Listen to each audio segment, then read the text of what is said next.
بسم اللہ الرحمن الرحیم۔ ایک سوال یہ ہے کہ عوام کے اندر یہ بات مشہور ہے کہ خودکشی کرنے والے کی بخشش نہیں ہوگی، کیا یہ بات درست ہے یا نہیں؟ تو اس کا جواب یہ ہے کہ خودکشی کرنا، خودکشی کا مطلب یہ ہے کہ اپنے آپ کو ہلاک کرنا، اپنے آپ کو جیسے بہت سارے ٹینشن میں آ کر یا کسی غم کی وجہ سے اپنے آپ کو ہلاک کر لیتے ہیں، مٹی کا تیل چھڑک کر اپنے اوپر آگ لگا لیتے ہیں،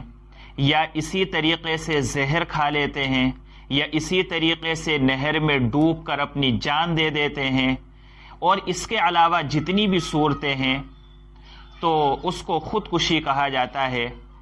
اور اپنے آپ کو ہلاک کرنا، اپنی رضامندی سے اپنے آپ کو ہلاک کرنا، دنیا سے تنگ آ کر کے اپنے آپ کو ہلاک کر لینا، تو اس کو خودکشی کہا جاتا ہے۔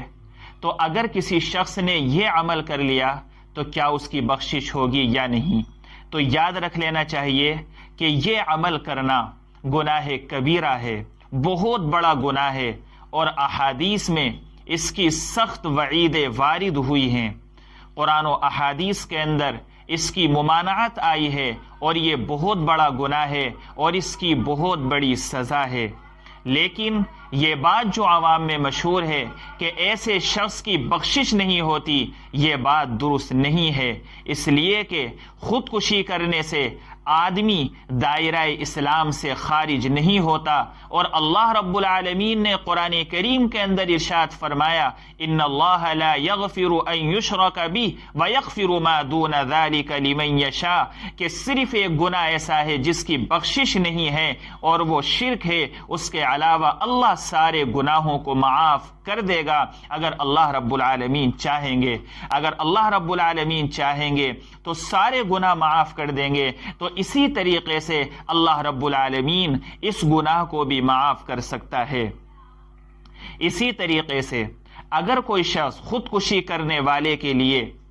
ایصال ثواب کرے، اس کی طرف سے صدقہ و خیرات کرے، قرآن کریم کی تلاوت کر کے اس کو ثواب پہنچائے، تو یہ کرنا بالکل درست ہے، اس لیے کہ صحیح مسلم کی حدیث ہے، جناب محمد الرسول اللہ صلی اللہ علیہ وسلم نے ایک خودکشی کرنے والے کے لیے مغفرت کی دعا کی ہے۔ اس سے پتہ یہ چلتا ہے کہ اگر کسی شخص نے خودکشی کی ہے، اگرچہ یہ بہت بڑا گناہ ہے، لیکن اس کے لیے مغفرت کی دعا کی جا سکتی ہے۔ اللہ رب العالمین سے دعا ہے کہ ہم سب کو عافیت کے ساتھ اور سلامتی کے ساتھ رکھے، آمین۔